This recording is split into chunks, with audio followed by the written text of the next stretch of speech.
Seth Rollins and Roman Reigns spotted together at WWE Press Conference 2025. They lied to us. Again. Everything WWE has been telling us about Seth Rollins and Roman Reigns being bitter enemies, about their rivalry being so personal that they can't even be in the same building, about the decade-long hatred that supposedly runs so deep that reconciliation is impossible, all of it was a calculated deception. And yesterday at the WWE International Press Conference in New York City, the truth finally came out in the most shocking, most infuriating, most absolutely mind-blowing way possible. Seth Rollins and Roman Reigns weren't just spotted together. They walked in together. They sat together. They answered questions together. And based on what multiple sources are telling me, what I'm about to reveal is going to make you question everything you thought you knew about WWE's power structure, about who's really running the show, and about a plan that's been in motion since WrestleMania 40. Let me start with what actually happened, because WWE is doing everything in their power to control this narrative, to spin it their way, to make you think this is all part of some grand storyline they had planned from the beginning. But I have receipts.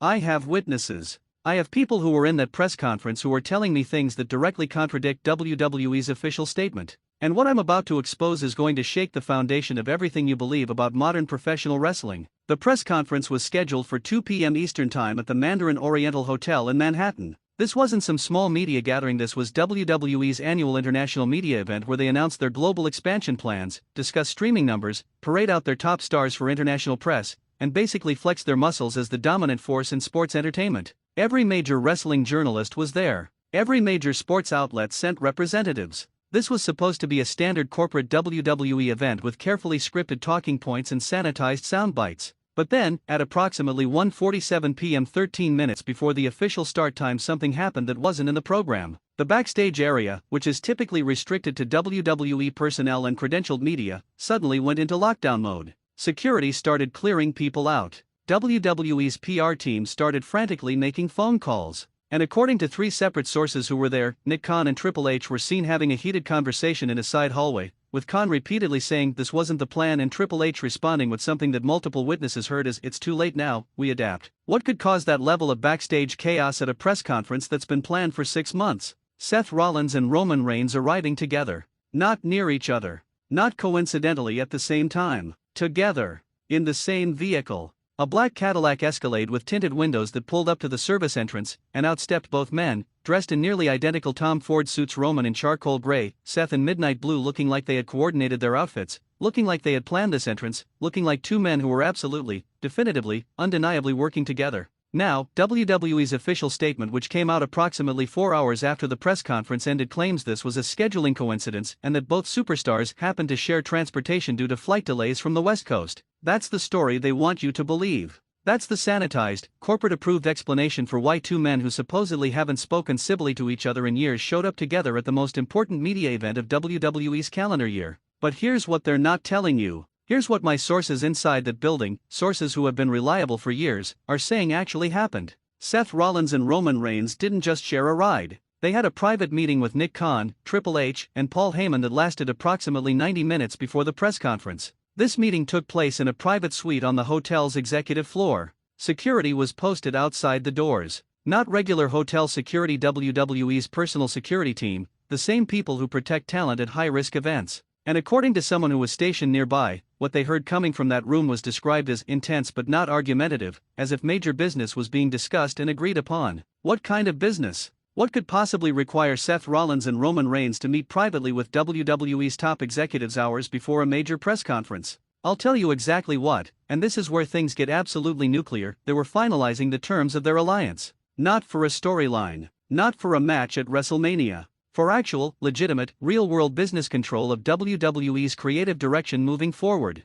I know that sounds insane. I know that sounds like conspiracy theory territory. But stay with me because I have evidence, I have multiple corroborating sources, and I have a paper trail that leads directly to something WWE desperately doesn't want revealed. Seth Rollins and Roman Reigns have been secretly negotiating for creative control clauses in their contracts since last summer, and they did it together. As partners. As allies. While performing as bitter enemies on television. Let's go back to the press conference itself, because what happened there needs to be examined frame by frame. The event started normally enough. Nick Khan did his opening remarks about WWE's record-breaking financial performance, discussed the Netflix deal, talked about international expansion into new markets. Standard corporate stuff. Then he introduced some of WWE's biggest superstars and started bringing out talent for the photo opportunity portion of the event. First came Bianca Belair and Jade Cargill, then LA Knight, then Gunther with the World Heavyweight Championship, then Rhea Ripley. All exactly as scheduled, all positioned on stage left as indicated in the pre-event media notes that were distributed.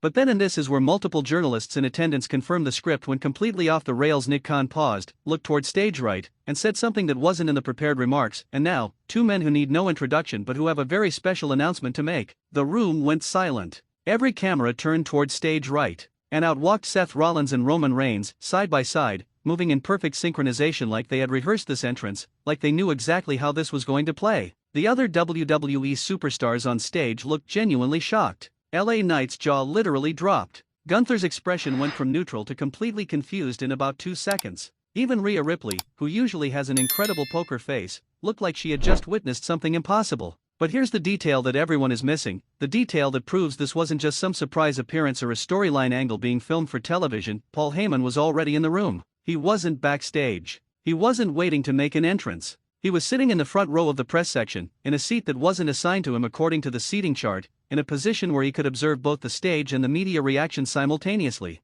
And when Seth and Roman walked out, Heyman had the slightest smile on his face, not his usual theatrical grin, but something more subtle, more satisfied, more everything is proceeding exactly as I have foreseen. Seth took the microphone first, and what he said sent shockwaves through that entire ballroom. For 10 years, people have asked me if Roman Reigns and I would ever stand together again. For 10 years, I gave the answer everyone expected: never, not after what happened, not after the Shield broke up, not after everything we've been through. But what nobody understood is that sometimes the best way to protect your interests is to make people think you're enemies when you're actually playing a much longer game. The implications of that statement are staggering. Seth Rollins just admitted, in front of international media, that his rivalry with Roman Reigns has been at least partially a work designed to obscure their real relationship. Now, WWE immediately went into damage control mode, with statements released within hours claiming this was the beginning of an exciting new storyline and cutting-edge content that blurs reality and fiction. But the reporters in that room? They weren't watching a wrestling angle unfold. They were watching something much more real, much more raw,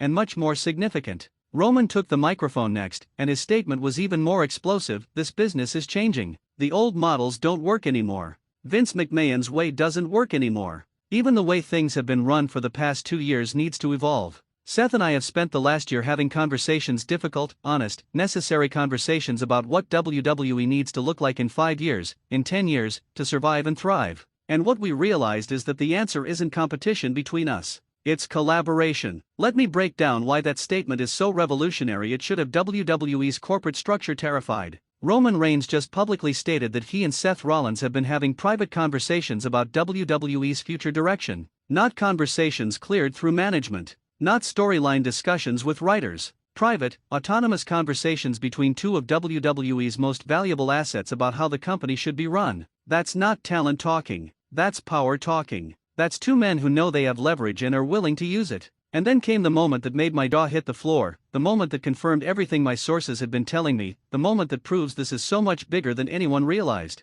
Nick Khan stepped forward, positioned himself between Seth and Roman, and said, and I have this on multiple recordings from different media outlets, what Seth and Roman are announcing today is the formation of a new creative advisory board within WWE, consisting of veteran talent who will have direct input into long-term storytelling decisions, character development, and brand direction. This is a revolutionary step forward in how WWE incorporates talent perspective into our creative process. A creative advisory board, with direct input into storylines and brand direction, consisting of veteran talent, which based on Khan's gestures clearly means Seth and Roman at minimum, but potentially others. This is unprecedented in modern WWE history. This is talent being given actual, legitimate, contractual creative power. This is everything that wrestlers have been fighting for since the Monday Night Wars, packaged in corporate language and announced at an international press conference like it's normal business. But here's where it gets even more insane, where the conspiracy goes even deeper. This didn't just happen. This has been building for over a year, and WWE has been actively working to hide it from everyone, from the locker room, from the media, from the fans, because they knew the implications would be explosive. Let me walk you through the evidence, piece by piece, and show you how Seth Rollins and Roman Reigns orchestrated the most brilliant power play in wrestling history. Start with WrestleMania 40. On the surface, it was Roman's loss to Cody Rhodes, the end of his historic title reign, the moment when the Tribal Chief's dominance supposedly ended. But look at what happened immediately afterward. Roman disappeared from television for months. So did Seth. He was injured and taking time off. But multiple sources now confirm that both men were in Stamford, Connecticut during this period, in meetings at WWE headquarters, in discussions with Nick Khan and Triple H, negotiating the exact framework that was announced yesterday. While we were all focused on Cody's championship run, while we were watching the Bloodline Civil War unfold, while we were invested in whatever storylines WWE was presenting on television, Seth and Roman were behind the scenes fundamentally restructuring their relationship with the company. They were using their time away to meet with lawyers, to draft contract provisions, to build a coalition of other top stars who were frustrated with creative direction. And here's the smoking gun that proves this wasn't just happening in the shadows, it was being actively facilitated by Paul Heyman. Look at Heyman's trajectory over the past year. He went from being Roman's special counsel to being in a more ambiguous role. He started appearing in backstage segments with multiple talents, not just Roman. He began doing more media appearances where he'd make cryptic comments about the business evolving and new power structures emerging. We all thought he was just being classic Heyman, building intrigue, playing his character. But he was actually preparing us for this moment, laying the groundwork for a reveal that would reshape WWE's entire operational structure. Multiple sources are now telling me that Paul Heyman has been serving as the intermediary between Seth, Roman, and WWE management for at least 8 months. He's the one who initially brought Seth and Roman together for their first conversation about pooling their leverage. He's the one who helped them identify which other wrestlers would be sympathetic to their goals. He's the one who crafted the specific contract language that gives them creative input without violating WWE's standard talent agreements. Paul Heyman didn't just advocate for this, he architected it. And the most infuriating part? WWE corporate wanted this. Nick Khan has been looking for ways to keep top talent happy without giving them the kind of complete creative control that could lead to chaos. Triple H, who understands the talent perspective better than anyone else in management, has been pushing for more collaborative creative processes. The advisory board structure gives wrestlers a voice while maintaining WWE's final say. It's the perfect compromise. But they couldn't announce it openly because that would reveal how much leverage top talent actually has, which would empower every other wrestler to demand similar treatment. So they hid it. They kept Seth and Roman's alliance secret. They maintained the storyline of their bitter rivalry even while negotiating this unprecedented arrangement. And they planned to reveal it at this press conference, in front of international media, in a context where it would be framed as progressive corporate evolution rather than talent gaining power through collective action. But something went wrong. Based on the chaos that erupted backstage before the press conference, based on Nick Khan's visible frustration, based on the fact that WWE's official statement took 4 hours to release, my sources tell me that Seth and Roman jumped the gun. They were supposed to make this announcement in a more controlled environment, probably on a WWE television show where the presentation could be carefully managed and the corporate message could be precisely calibrated.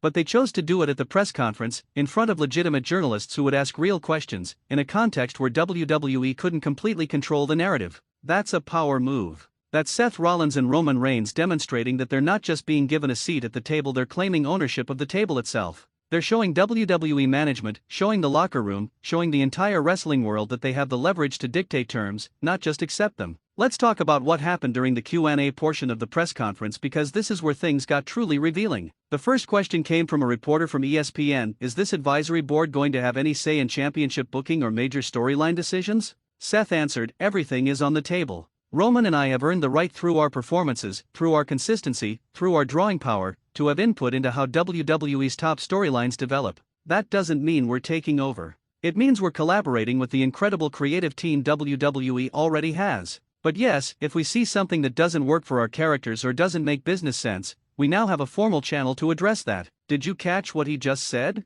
They have formal input into championship booking. They can object to storylines they don't like. They have institutional power to influence WWE's creative direction. This is everything that CM Punk was asking for when he walked out in 2014. This is what Stone Cold Steve Austin leveraged during the Attitude Era. This is what John Cena quietly had during his peak years but was never officially acknowledged. Except now it's not just one person, it's two of WWE's biggest stars working together, pooling their leverage, creating a power block that's virtually impossible to ignore or overrule. Another reporter asked Roman directly, does this mean you and Seth are going to be working together on screen as allies? Roman's response was fascinating: our characters will evolve as the story demands. But what people need to understand is that Seth Rollins and Roman Reigns, the performers, have always respected each other's business acumen. We've watched this industry change. We've seen talent come and go. We've seen companies rise and fall. And we've decided that the best way to protect not just our careers but the careers of everyone in that locker room is to ensure that the people performing have a real voice in how the product is presented.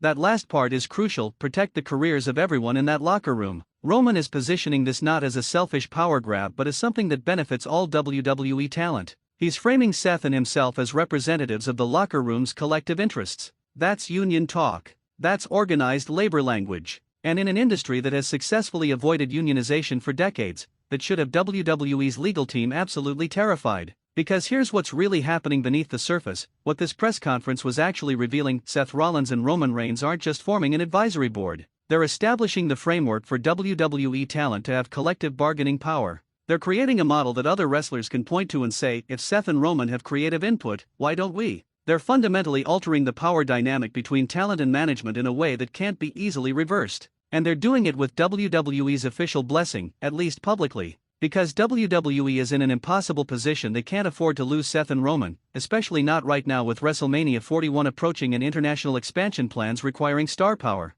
So they have to accept this arrangement, or they have to publicly fight their two biggest stars, which would be a PR nightmare and could potentially trigger exodus of other top talent. It's brilliant. It's ruthless. And it's been executed with a level of strategic sophistication that honestly makes me respect Seth and Roman even more, even as it infuriates me that WWE has been lying to us about their relationship for the past year. Now let's address what this means for upcoming storylines, because the implications are massive. If Seth and Roman have creative input, that means they have influence over WrestleMania 41's card. They have say in who wins championships. They have power over how their characters are presented and developed. Everything you're watching right now on Raw and SmackDown potentially has Seth and Roman's fingerprints on it, whether WWE admits it or not. Think about recent booking decisions through this lens. Roman's careful, methodical rebuilding after losing to Cody. Seth's ambiguous tweener character work. The way certain talents are being protected while others are being buried. The surprising pushes and the disappointing depushes. How much of that is organic creative decision-making, and how much is Seth and Roman protecting their allies and marginalizing potential threats to their power structure?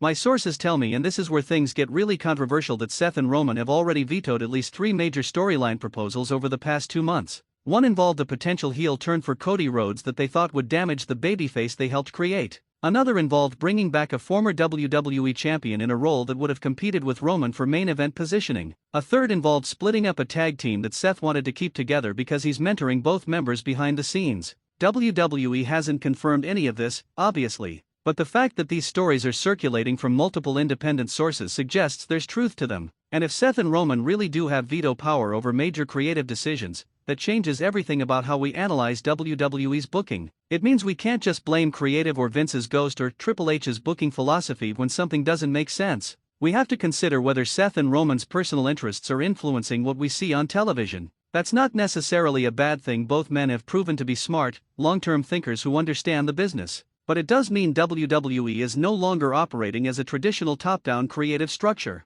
It's becoming something more collaborative, more democratic, and potentially more chaotic if competing interests clash. Let's also talk about who else might be part of this advisory board, because Seth and Roman definitely aren't alone in this. Based on whispers I've been hearing from multiple sources, the full membership of this creative advisory board includes at least 6 people, possibly more. Seth and Roman are the public faces, the ones who made the announcement. But behind them are other veterans who have been quietly involved in these negotiations. The names I keep hearing are Drew McIntyre, Becky Lynch, and potentially Kevin Owens on the Raw side. On SmackDown, sources suggest Bianca Belair and possibly AJ Styles are involved, though Styles' status is less certain given his reduced schedule. There's also speculation that someone from NXT, possibly Shawn Michaels himself, is serving in an advisory capacity to ensure developmental talent interests are considered. If that roster is accurate, what you have is a council of WWE's most experienced, most respected, most business-savvy performers essentially forming an internal government within the company. They're not running the show, but they have significant influence over how it's run.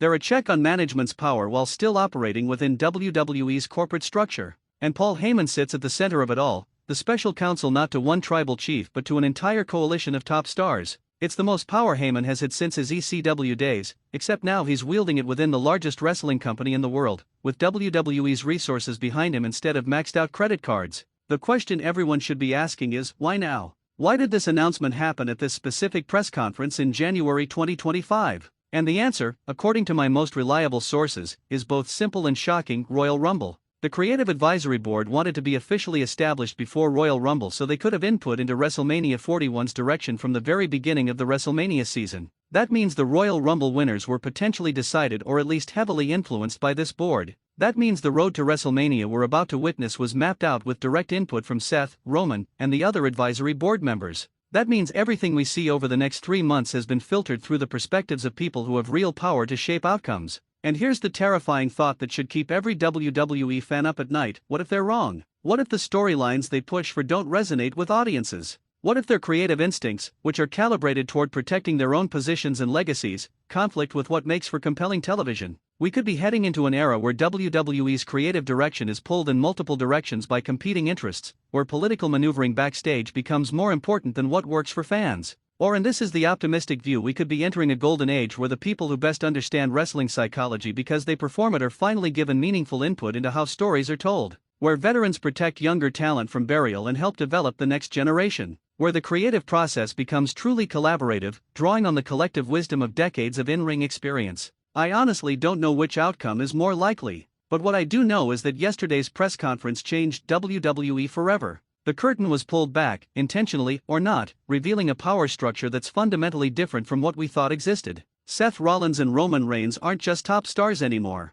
They're power brokers. They're executives in everything but title. They're the future of how WWE operates, whether management fully realizes it yet or not. And the most infuriating part? WWE is going to try to memory hole this. They're going to downplay it, frame it as just another storyline development, act like nothing fundamentally changed. The official statement already started that process by emphasizing that all final creative decisions remain with WWE's management team and that the advisory board is one of many voices in WWE's collaborative creative process. But you can't put the toothpaste back in the tube. Seth and Roman announced their power play in front of international media. It's on the record. Dozens of journalists heard it, recorded it, are writing about it right now for mainstream outlets that don't usually cover wrestling politics. This isn't going away, and the implications are going to reverberate through WWE for years. So what do we do with this information? How do we watch WWE programming knowing that what we're seeing has been filtered through this advisory board, knowing that Seth and Roman have the power to influence outcomes, knowing that the reality of wrestling just got exponentially more complicated? I think we watch more critically. We pay attention to who gets pushed and who gets buried. We notice which storylines feel organic and which feel like they're protecting specific people's positions. We ask ourselves whether what we're seeing serves the overall product or serves the interests of the people with power backstage. And most importantly, we demand transparency. We demand that WWE be honest about how this advisory board operates, what power it actually has, and who benefits from its decisions. Because if we're going to accept this new structure, if we're going to embrace this evolution in how wrestling companies operate, we deserve to understand the rules of the game we're watching. Yesterday, Seth Rollins and Roman Reigns were spotted together at a press conference, and WWE's entire power structure shifted. The question now is whether that shift makes WWE better or just more complicated, whether it empowers talent or creates new forms of political manipulation, whether it's the future of professional wrestling or just another example of top stars protecting their positions at the expense of everyone else. I don't have all the answers yet, but I promise you this: I'm going to keep investigating, keep asking questions, keep demanding the truth. Because you deserve to know what's really happening behind the curtain, even when WWE desperately wants to keep you focused on what's happening in the ring. So tell me in the comments, how do you feel about Seth and Roman's power play? Are you excited about wrestlers having creative input, or are you worried about what happens when performers have too much control? Do you think this makes WWE better or worse? And most importantly, who do you think is really running WWE now, management or the advisory board? Because after yesterday, I honestly don't know anymore. And that uncertainty might be the most revolutionary thing about this entire situation.